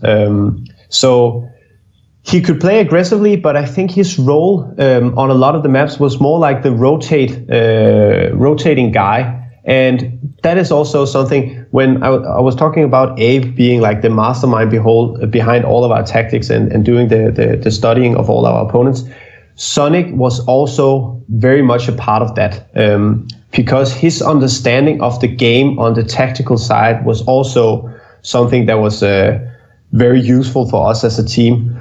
And that was probably why he got the role as the guy who had to rotate. So based on the information that we were giving during the round, and based on the information that Abe briefed us on before the match on what the opponent were doing, he had to make a decision on, okay, now I'm moving to A. Now I'm leaving MJE alone on the small bomb side. And I think he did that role. Okay, I can say that about all of our players because they were so good. But he really played that role so well. Every time we needed him on the big side, he was there. Every time MBE needed him, he was there. So he, like, the understanding of the game based on what we knew beforehand and the information that we gave during the game, it was just it was a unique skill set that we really could capitalize on. So even though over the year you managed to win a bunch of titles, and actually you did it against a lot of the different teams, because this was a very, very competitive year, people will have to remember there was a lot of great teams that year. Initially, as you kind of referenced when you won Code 5, the first big event, the team that you kept beating up on early on was FNATIC. And obviously at the time, FNATIC had been the best team the year before. They had Forrest, who was probably in his prime, What was that rivalry like? It was an intense rivalry. I don't remember in the beginning, but I think at some of the earlier tournaments before we had our really good run, they beat us, we beat them, and it was really tight. And then sort of like, I think it was once we really started getting into the groove of, okay, how can we adapt our playing style based on the brief that we got from Abe, and of course with the input from Zonic as well. I think that was when we really got the upper hand on FNATIC, and that was also when they got frustrated and said that we're playing a boring Counter-Strike. Yeah, so I think in the beginning and in this era where it was so competitive, we trade blows back and forth. But once we got, because you also have to remember, FNATIC back in the days, they relied so much on the individual talent on the team, and they had amazing players. And Khan, he was so good at maneuvering all of these different players all around the map, but I don't think they really have any like standard tactics, and they really didn't have a lot of advanced tactics where all of the nades from all the 5 players were coordinated. It was more like, okay, maybe do a split here, do a split there. So he was really like, once we got to the middle part of a round, he was really good, but they didn't rely on all these standards. And that was actually something that played into our favor, because then we knew that, okay, even though they didn't have any standards, they were just moving around the map in the same way. So with that knowledge and our capabilities of adapting our play, I think that was one of the reasons that we were able to beat them at some of the big tournaments. You're absolutely right on this point. Like, I know from talking to players in that team, that FNATIC lineup and Khan himself, they had what now we'd call like the looser style of play. Like, you have these superstars, you kind of give them a lot of free reign, and then even if you set them up, you know, it's like one flash comes in, or it's one smoke that people go off, you know, and you're trying to win aim duels. You're not trying to have everyone be blind like some of those ridiculous ones. Like, I don't know if you know this, but on YouTube, people put up a bunch of videos where they showed off some of the classic MTW tactics. And in the video, what they would do was they'd show the tactic, and then they'd show it over and over again, but from each person's point of view. And so what you'd really see was what you couldn't see as it was normally unfolding, which is that, you know, as this guy comes out backwards, he turns at just the right time because you've obviously got the flash timed, and then the next guy flashes in. And when it works, admittedly, it must have been hard to pull off, but when it works, it looks insane because the whole CT team's blind, you know, and you've got total sight control. Did it take a lot of time to practice these things? It took a lot of time. And every time before we went into practice, I think we decided that we would focus on maybe two maps a day or something like that. And before we did the practice, we joined the server, and then we just practice the tactics and the nades and all of that. And then we figured out, can we do something to tweak our tactics? So we spend a lot of time on like the fundamentals, you can say. So instead of just focusing on, okay, we need to be very good individually, we need to know our tactics. No, we went back to like really figure out, okay, for instance, I don't know if the YouTube clip is from Inferno, for instance. Yes, there's one on that, definitely. Yeah, when we're attacking Banana, and I don't remember the name of the tactic, but I think I almost remember my nades. But what we did actually, we spent a lot of time studying the timing of the nades, so we knew that, okay, he will be able to dodge the first flash. But then he will think, okay, now I can turn back. And once he has turned around, that's when the next flash will hit him. And now he's completely blind. So we did a lot of that where it was, okay, when we are throwing these nades, how can we cover off all the possible angles that our opponents will be able to stand in? And now you can say, okay, now you have the Molotovs and the smokes are next level compared to what we had back then. But we relied so much on the flashbangs. So I can just imagine that now it would have been so much fun to be a professional now. For because sure, yeah. the nades are very interesting aspect of the game. Okay, so this all sounds like a strange question when I set it up, but at the end of 1.6, when the game was dying out in 2012 and everyone was ready to move to CSGO, I did a little feature where it was sort of like a survey of a whole bunch of pros. And when I did this, I just reached out to loads of different pros from all different countries who were at the time still active pros, and asked them a bunch of what were very simple questions. And the point was to kind of see what the consensus was among pro players. So, for example, I would ask them, who was the most overrated player in history, which was the best team, all the simple questions.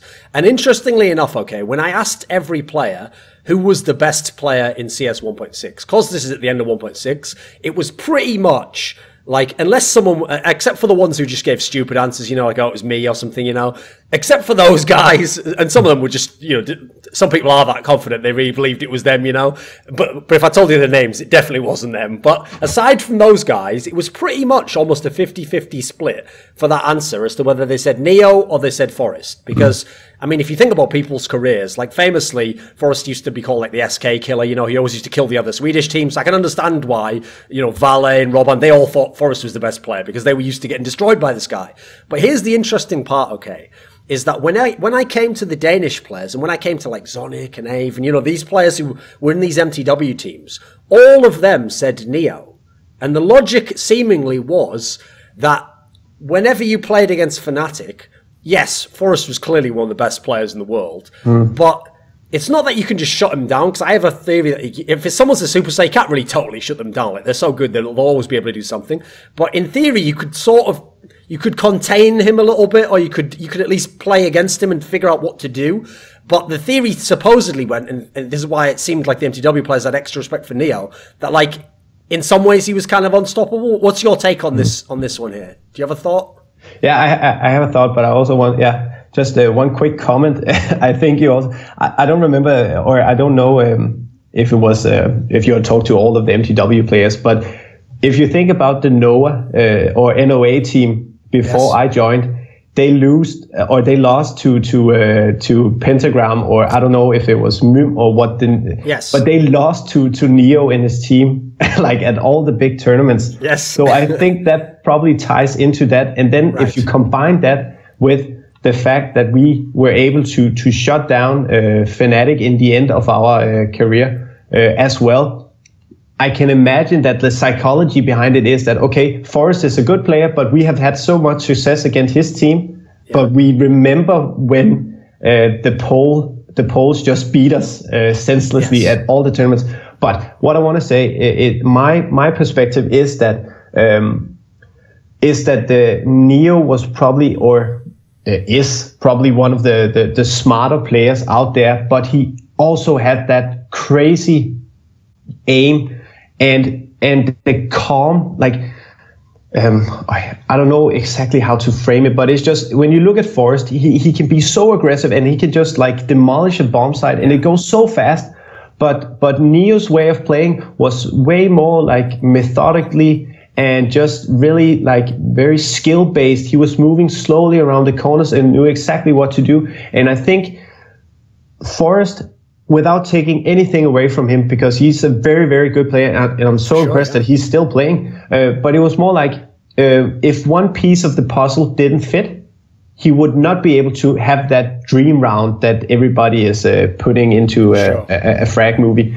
But what Neo did was more like very like these small details of how to move around the corners, how to flash, and how to use his teammates. It seemed more like way more something that he would be able to repeat, and you can even say that he has done that at multiple occasions because he is a fantastic player. So it's not saying that Forrest is less capable on like the tactical side than Neo, but it's more like his way of playing is that Forrest is more like, you can even, when we went to LAN tournaments and we were just having small breaks, I remember Forrest playing some of these fast FPS games like Quake or something. Yes. And his aim, he was just next level. It was so impressive to watch. But Neo, he was more like this. He was, and I don't know if he's playing Quake or anything else, but it's like he was moving slow and very methodically and just really destroying the opponent one by one and making it look so elegant, if you can say. So when we talk about the Polish teams, which obviously were centered around Neo, he was like the big superstar name. This is a very weird team, I feel like, This is why I want to get your take on it, because obviously during your era, they were a very good team as well. They obviously won championships. They won ESWC that year in 2008. But when you talk about some of the positives of your team, you know, everyone in the team understood the tactic, and it was very precise and very prepared, and also, you know, the great psychology, people like being very calm and not like. Now, here's the crazy thing. The more I got to know over the years about the Poles, the more I feel like they are the weirdest team to ever be a championship team in Counter-Strike, because I know some of the stories that, like, during tournaments they later on went on to make, like, the finals of or win. They would be having the craziest internal conflicts in their team, and, like, you know, fighting, like, sometimes just in words, sometimes literally fighting each other, you know. Some of the stories are just wild, and they seem like they had a totally different way of looking at the game. What were they like to play against these Polish teams? When they entered the scene, and I don't remember which team I was playing for back then. Maybe it was SK with the Danish lineup. But yeah, it could have been. Yeah, I remember when I think it was this European tournament where they won, and they came like sort of out of nowhere, and it was just they had this. I think it was they were playing Counter-Strike in a different way, and I can't put that into words, but they also had a great mix of players, because they had back then they had Luke or LU sure, yeah. Or Luke Q who was he was the way he played with the op, it wasn't like Sunde. He was doing all these random flick shots and stuff like that. And then you had the calm, collected, very methodical and highly skilled player Neo. Then you also had Taz, who was, I think he was the in-game leader back then, who had a good understanding of the game, and he also, you can even see that now when he's on stage and talking, that he's like a born leader. But very charismatic guy, right? Yeah. And then I think you had Kuben and Lord B. Yes. But yeah, I think it was just a mix of players, and then they came in the beginning out of nowhere, and then they had the success, and then they kept riding that wave and just got better and better. And then, despite their internal conflicts, I think maybe because, and now I have really no grounds to say that, but I think maybe the Polish team, they didn't have a lot of substitutes. It wasn't that filled with talent, so they couldn't just go to the next team to replace Taz or replace Luke. Because back then in the Danish scene, we had a lot of talent. So if some teams had difficulties, they could find a replacement fairly quick. But so the Polish guys, they were playing in a new way, in their own way, and then the mix of players just fit together. So even though they had difficulties, it was just in game. They made it work. And I don't know if you have. Do you have any insights on Virtus Pro now? Because from what I've heard is that they have been together for quite some time. Yeah, basically. I mean, obviously, it's only Neo and Taz remained from the team you're talking about now. But they did a similar thing in Virtus Pro, where they've had the lineup. It's like coming on 4 years now with the same lineup. And obviously in CS:GO, especially with all the big money, etc., teams might be even more eager to change players. But it's the same story. At least that's what they say. That like they don't think there's anyone else in the Polish scene that's ready to come into the team, and also they just have this mentality where somehow they can put the losses behind them, and just go, right, we've got to reformulate for the next tournament, which is tough to do. Yeah, okay. So in the big moments of 2008, one of the tournaments that really springs to mind for me was the World Cyber Games. You got to another World Cyber Games final, and this was the one where when you won it against SK Gaming. And this was like Valet, and it actually gotten Zet back at this point in time, Roban, etc. And this final was a very memorable one because it was the one where the deciding map was Train, and it was this one where it even has one of the most ridiculous rounds ever, where on the CT side, your team does like some, I still don't even know why you do this force buy, like a double scout force buy or something mental on CT side, which obviously if it doesn't work, that map, as you referenced earlier, it's very hard to win T rounds on that map. So if you fuck up the early part of your CT half, you pretty much might have just lost the game there. So this must have been some crazy ballsy call, right? What happened in this game? Yeah, Do you remember, were we starting as CT? I think he was starting, yeah. Yeah, so I think we were just, Train was a really good map for us. And because of the success at the previous tournaments, we felt really confident. So we were just like riding the momentum of, okay, we are really good as a team. So should we do something funny in the final? And now I'm not saying funny just to be ridiculous, but it was more like, okay, guys, are you ready for a gamble? I think this could just win the match right away. Okay. And then we were all just, okay, we have performed really well. We have this really strong chemistry, so even if we fail, we will be able to grind our way back. So it's more like it felt like it wasn't a big or a huge discussion. It was more like, okay, let's go for it. And then we made it work with I think it was Sonic who really did a great job, or something like that. And then do you remember the score? I think you won like massively after that. Yeah, you won the city side really big. Yeah, because like it was just like the mental part of the game. You can just imagine being in a final and then you lose, or you win the pistol round, which is really important, and then you lose the second round to something a ridiculous play. But I also think we had not maybe rehearsed it fully with the two scouts, but we knew what to play. So it wasn't just like, okay, buy the scout and then do this. We had some tactics behind it. So, yeah. Okay. It was a funny play. So, the bizarre part about this MTW team is, like, if I make my list, okay, I once did an article where it's like greatest teams of all time, you know, and I picked, like, you know, MTW 2008, I had, like, FNATIC the next year, 2009, FNATIC, you know, all these different teams.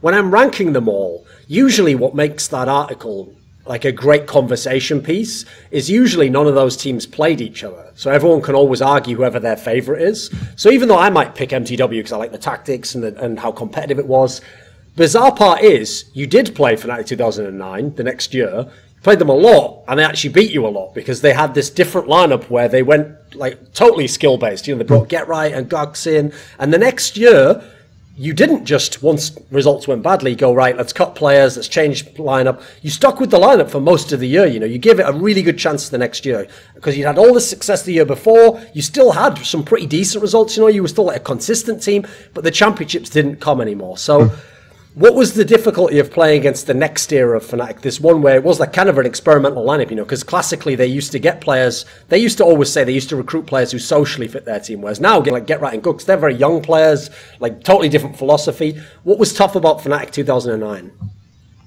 I think it's twofold. One is what you're saying now is that the team FNATIC changed, and I even think that they maybe turned into a more, what can you say, structured team. So even though they relied on the highly skilled individuals, I think they sort of figured out, okay, they can't just be so loose as they were before.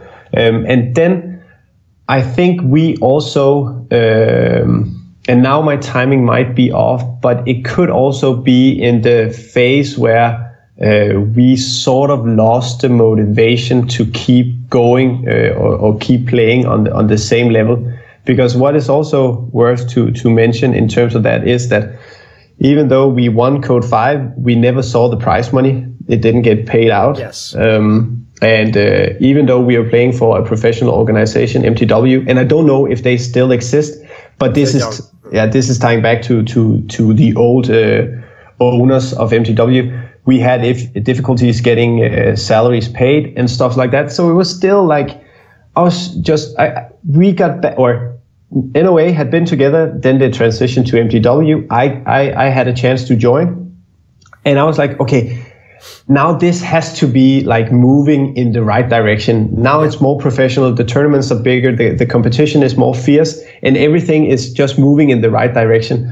But then I figured out, okay, it's still the same shit okay, we don't get the prize money. There's difficulties with the salaries and all of that. So I think that's something that drained our motivation. And then MJE and myself, we had like a plan to go to study at the university, and we both got in at the study lines that we wanted. and then that was I think so. It's not to take anything away from the FNATIC team, but it would have been fun to see that FNATIC team stack up against us back in 2008, because that something happened within in MTW that we couldn't just like really put on the smiley face and then move on, because structurally or organizationally we had some difficulties that we needed to figure out, and it wasn't easy because Counter-Strike at the time, it was still like, you can even say now that the prize money is just, it's not ridiculous, because if you look to every other sport, it's or I don't know if it's on the same level now, but if you look at the salaries, for instance, at some of the best players within Counter-Strike, it doesn't match, for instance, with football in Europe. Sure. But back then, the prize money was sort of the same. If you went to VCG, for instance, I think the prize money for the first place when we went to San Francisco with the Titans back in 2004, 2005 was 40 or 50,000 US dollars. Yes. And I think that was the same amount we won in 2008 or 9 when we had the MTW. So it was the same. Yeah. So even though we hoped for everything to move in the right direction, it was just, we got one blow after another. And then because we couldn't see like the big future for now I'm also maybe a bit romantic, but I was just, sometimes I wish I was born 10 years later, because being able to play Counter-Strike on the level as Astralis and all the other teams, and going to all of these crazy venues all around the world, and like getting the and it's not something that I craved back then, but getting the acknowledgement, like, okay, you're spending a lot of time on refining your craft, and you're spending a lot of time on making your team work. And it's not just, okay, you're sitting in front of the computer and drinking a Coke.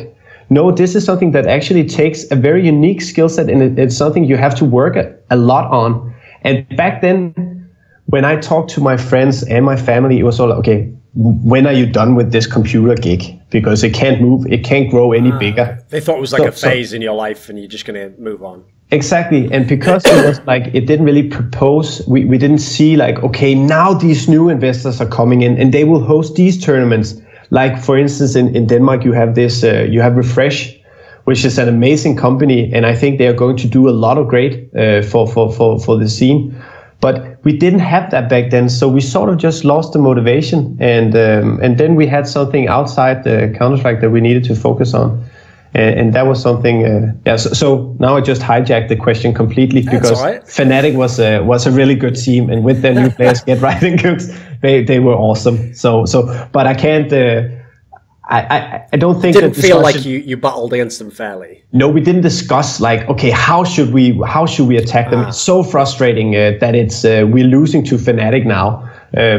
I think we had some other issues that we were trying to figure out a way to solve, and we unfortunately were not able to do it. Since you said in 2008, when the results were so fantastic, like the mentality was great in the team, people, like one of the roles you played was, keep the energy up, keep people feeling good. When it comes to 2009, like I always say, it's very different when you're like on the way up to the top, because then you can always feel like, right, there's still something to accomplish. The problem with when you hit the top, with a lot of players who are like the great players, is it's no longer cool to come second place or come top 4. That's not, if you've won, you can almost only lose. You have to win the tournament, or it's a loss. So when you were in 2009 and there's not titles coming anymore, and these other teams are winning the titles, did the internal spirit, ignoring the parts about the salary and stuff, which I can understand why that's demotivating, was the internal spirit still good in the team? Did people ever infight or think about, should we do roster moves or anything? Did you really keep it together? I think we sort of not drifted apart as dramatically as it sounds, but it was okay. We went to the drawing board and we looked at like, okay, what do we need to do in order to stay or get up to the same level as we were in 2008? And what we came up with was that we needed to play a bit more. What I said was in terms of 2008 was that before every tournament, we went to a boot camp.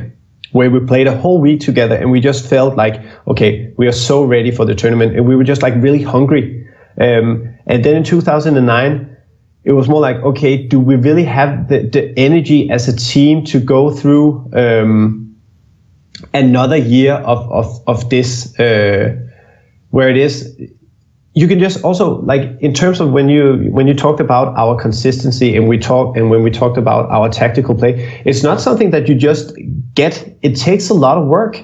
Sure. And then I think it was just like, okay, we couldn't really see, or okay, it maybe sounds very arrogant, but we couldn't really see that the hard work, or some of the players couldn't really see the hard work really paying off, because of course it's great to be the best play or the best team in the world, and of course it's very funny to travel the world and stuff like that, but it ties back to this, like, we couldn't really, none of us could have, like, in our wildest imagination, pictured the scene exploding like it has been for the last couple of years. So we were just like, we need to put in more time to get to the same level, but the what we would be able to achieve would another title and maybe some prize money that wouldn't get paid out. Because what is also like, I think some of the players on our team also focused on the money because we were getting older. Sure. So and that's probably a bad thing to say, but we needed to pay our bills, and when we had issues, and I know I'm always drawing the attention to that, but it was like we knew that we had to put in a lot of time, because the way we played, we didn't just rely on individual skill, and we wouldn't feel happy with just like keeping getting maybe lose in the group stage or lose in the semi-final. It was either like, okay, getting back to the same level, or then calling it quits, or at least for MJE and myself, I think, because I think Sonic, Ave, and they continued for a couple of years. Yeah, they tried to pick up the two talents, Minet and Trace. This might sound weird because you had played 6 years of professional Counter-Strike, to say like, oh, why retire so early, you know, why not play more? Because that's quite a long time, especially back in the day where you don't earn the millions of dollars and all the rest of it.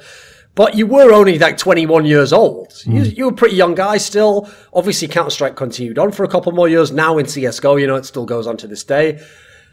You didn't just like slowly retire. You just cut it off right there. You went off, you did your studies, and basically, for all intents and purposes, people are only hearing about you again now, like, you know, almost 10 years later. So was there never any temptation to do a little comeback or to play a semi-pro level? Was it just, did it have to be all in or nothing for you?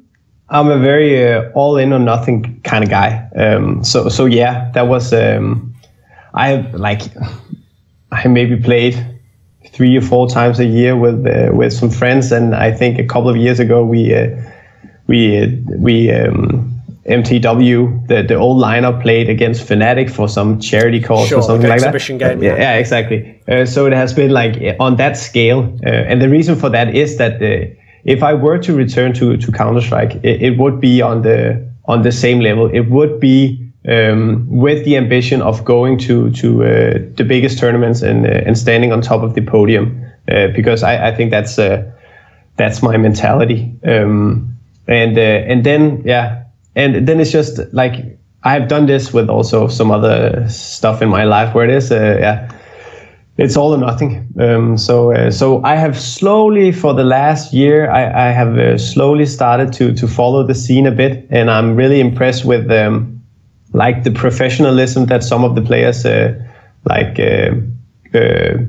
talks about and what they are putting into the game, and how, like, also with you as an analyst, I can't even understand how you can remember all the facts about all the old teams and stuff. Very impressive. But it's more like, I think it's very funny to now just follow on a spectator basis, with, you can say, a bit more insight into what's going on behind the scene. Yeah.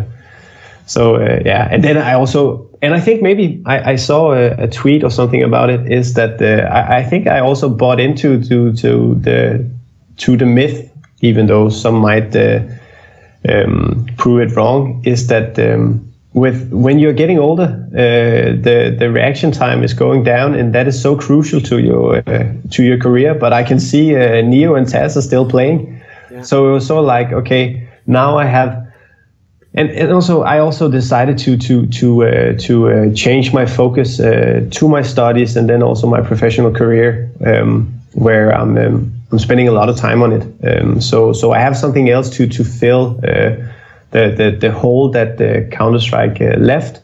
But then I also, of course, want to say that when I've been together with Sonic or Abe or some of the older guys and talking about the good old times, I really miss it, because it was something special. And you can just imagine, like, with your heart rate going up in the final round of a big tournament, it's something else. It's something that I probably will never get to experience again. And it's a bit sad to say it, but that's something that I miss, being a part of the team where it is like you do everything together and you just want to succeed so much together that you want to put everything in it that you got. And then being able to like perform in front of an audience. And I just remember the tournaments where we were just sitting in these cinemas or stadiums playing in front of a big crowd. It was just, it was so much fun. And that is something I truly miss. And of course, all the social relationships that I had with all the friendships, because it's tough to say, but of I transitioned out of Counter-Strike, I sort of lost touch with a lot of people, even though I have spent so much time with them. And then you can say that a lot of it has been online, but still, it's just Okay, so to contrast the question I said before, where it's like you played for so long, but since you retired when you're only 21, it's reasonable then to say, why not continue for more? Right? It sounds crazy to say, as a 29-year-old, why don't you play CSGO? But as you said, Neo, Forest, they're still there. Now, they might not be the best players, but they can still play at a professional level. Obviously, now they have a lot of experience they can use potentially as a weapon, not just the raw skills they had when they were young. You have a career, you have a life outside of Counter-Strike. Obviously, it's unrealistic to think you're going to tomorrow just say, right, yeah, you're right, actually, I'm back in the game, I'm going for the top. But do you wonder what if you tried to? Yes. I don't remember if it actually, if it was official, but I think maybe 3 years ago, 2-3 years ago, some of the MTW, I think it was at least Abe and Sonic, and then it was actually it was the lineup after yours. It was the one with Trace and Manette. Yeah, they were going to do it a couple of years ago. Yeah, they were going to try and make a comeback with a sponsor. Yeah, and I think they played for some time, but then they got let down by this sponsor. Yes. But just my reflections on that is that, okay, then Danny or Sonic, he transitioned into the role as a coach for Astralis, which is really cool. And now Abe is even a coach for North Academy team. But I think that when they started playing, they figured out that CSGO is a completely different game. And now some people will maybe argue it's still Counter-Strike, but no, it's not. At least from my perspective, it feels different. I have been playing it, and the way the nades work and the sound and all of that, it seems like I don't have the same connection with Global Offensive as I had with 1.6, and that is why, even though I might, I daydream about like maybe coming back or something like that. I'm realistic and thinking that, okay, it is a dream, but it will be way too difficult to make it work because a lot of stuff. But it would be fun. But that's all. That it's okay because I'm standing on the sidelines and looking at all of the teams, and maybe I can create a career within the space of esports where I can use some of my competencies that I have put together as a player, and then combine it maybe with some business that from academia and my professional career. I don't know, because I think that the way the scene is moving right now, it's really exciting to watch. And I just, with you, like as an analyst, having a big part of in the move of this, and then also the players becoming more and more professional and starting to view themselves as true athletes. I'm just so happy about it. It's really amazing, because with the passion, for instance, I can imagine that you're very passionate about esport in terms of what you know, and Sure. It's so cool. That's what I really like to see, when people are passionate about something and they can share that with the world. And that's what I think that, for instance, if you look at Astralis, and they just did this, and then I don't know how much of it is branding, but they have this sports director now, who's a part of Refresh, but he used to be the Danish goalie for the national team in handball. Okay. Yeah. So he's like, he hasn't been a part of the scene at all before, but he was one of the best athletes that we have in Denmark, and he was a goalie, which meant that he had to like really, you can say maybe like the in-game leader. Even though they had a coach, he had a big role in figuring out how to handle his players. And now he's coming with all of that knowledge and pouring it into Astralis and Heroic and some of the other teams that Refresh has invested in. And I think that's exciting, because then, like when we're talking about Astralis, then what I heard Device saying is that he's studying all of his opponents, all of the uppers on the opponent team. And I think that's the exact right mentality, is that, okay, now it's not all about the aim and all about the tactics. Now it's also about knowing the opponent and knowing your opponent on a very detailed level, while combining that with a good diet, some physical stuff, so you can focus for a longer time. And it's moving in the right direction, and I'm really excited to stand on the sidelines to watch it.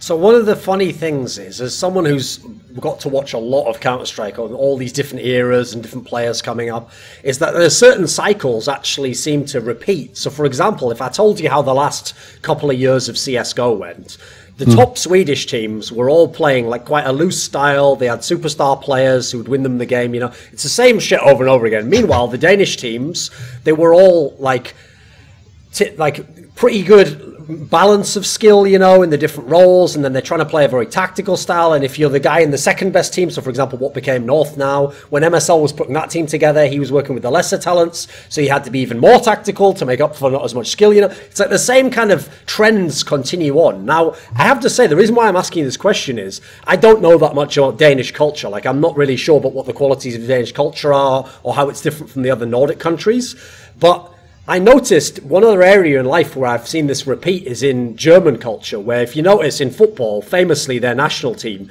you could almost just change all the names over the decades, and somehow it's like the same team every time. They have a very specific way of playing and a way of setting up a team. Is there something in Danish culture that relates to why there's sort of this like structure to how the Danish teams always play, and this emphasis on tactics and having a set role, as opposed to some other countries, like we say, just play, you have star players, they do what they want, and people kind of just do whatever they want almost in degrees. Is there any connection to Danish culture in this way, or some theory you have on why they do it? I think you can maybe explain it by two components. The first one will be, we have this Danish, it's called the Jantelov, where it is that Jonty, yeah. Okay. I have heard of that. Okay, perfect. Where it is that you shouldn't view yourself as better than your peers. So it is a way to like keep yourself down a bit, and that is good in terms of like, you shouldn't be less confident, but you should know that, okay, it's not all about you. It's about all around you. And that's a good thing on a team, especially with CSGO, where it is a team play. And then I also think that we start at a very early age playing a lot of soccer or football is the national sport, and that is team-based. So I think, and we start, maybe a lot of guys start that when they are 4 years old or something like that. So we get to experience this team play atmosphere, and that is something that we can then use, I think, in professional Counter-Strike. So it is where you shouldn't just view yourself with the law of Jonty, or what it's called, and then also with all the experience that we have gathered outside the game in terms of team play. I think that I've actually thought about it because it is very unique, and also because we're not that big of a country. Sure. Yeah. I think that could be the explanations. But then you can also say maybe there's also something in terms of, I know that even though I said that the Titans, we were not as tactical as MTW, we were still, we had some tactics and we had some clever players. So, and if they passed on the torch to the next, that is something that slowly develops the scene in the same direction. So yeah, like a lineage passing through time. Yeah. I didn't know the word, but yeah. Sorry. Yeah, no, it's good. So at the end of the interview, do you have like a final message for people or someone you want to thank or say hello to? That's a good one. No, I just want to say hi to some of the old guys. I don't know if they will watch this interview, but it's just I want to say hi to Neo and say that I'm really impressed that he's still on Neo and Taz. That I'm really impressed that they're still able to go that strong. And then also Sonic, that I'm impressed with. From what I've seen is that he's not just a coach on the in-game side. He's sort of like also the you cannot say father figure. That's a big word, but he is taking on a big role in the success of Astralis, and I'm really impressed with that. And then I'm just excited to see Ave moving in as a coach in North Academy, and I'm excited to see what he can bring to the stage. The last remarks, I've already said it. I'm just excited to stand on the sidelines, and hopefully the top teams will figure out that they are all some of the best athletes out there, and it's not just now they have the possibility to really show the casual viewers that this is not just something you can do as a part-time job. This is something that really demands dedication.